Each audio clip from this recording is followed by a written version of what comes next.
বাংলাদেশ তৃষ্ণার্ত পাখির মতো অপেক্ষা করছে এমন কিছু মানুষের, যে মানুষগুলো এদেশের স্বাধীনতা সার্বভৌমত্বের জন্য, ইনসাফ এবং ন্যায় বিচার প্রতিষ্ঠা করবার জন্য, জনগণের অধিকার আদায় করার জন্য নিজের সর্বোচ্চ শক্তিকে যারা আল্লাহর রাহে কুরবান করবে, এরকম কিছু তরুণের জন্য গোটা দেশের মানুষ অপেক্ষা করছে।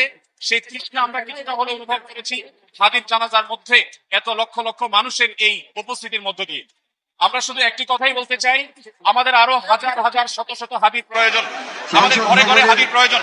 আমরা যারা এখানে এসেছি, ওসমান হাদির এই চেতনা, তার আদর্শ এবং তার যে সততা, তার যে নিষ্ঠা, এটাকে যদি আমরা ধারণ করতে পারি, আমরা তারুণ্য ধারণ করতে পারি, তাহলে আমাদের বাংলাদেশে পরিণত হতে পারে, বিশ্বের মানচিত্রে আমাদের মাথা আমরা উঁচু করে দাঁড়াতে পারি। সেই প্রেরণা যেন আমাদের তরুণরা ধারণ করতে পারে, হাদির আদর্শকে যেন আমরা প্রত্যেকে বুকে ধারণ করতে পারি, এবং আমাদের প্রিয় স্বদেশকে, এদেশের স্বাধীনতা, সার্বভৌমত্ব, ন্যায় বিচার, এদেশের উন্নতি অগ্রগতির জন্য আমরা সবাই যেন যার যার জায়গা থেকে সর্বোচ্চ শ্রম, মেধা, জীবন, যৌবন সব আমরা প্রদান করতে পারি, সেই শিক্ষা যেন ধারণ করতে পারি। এটাই হলো একমাত্র চাওয়া।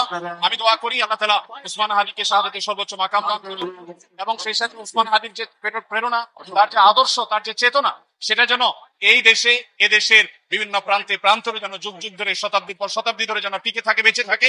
স্বাধীনতার সার্বভৌমত্বকে ধারণ করবার মতো তারুণ্য যেন আমাদেরকে আরো উজ্জীবিত করে, আরো প্রাণিত করে। আমরা আরো বহু ওসমান হাদি আল্লাহর কাছে কামনা করি, এবং ওসমান হাদির জান্নাতবাসী হওয়ার জন্য আমরা দোয়া করি।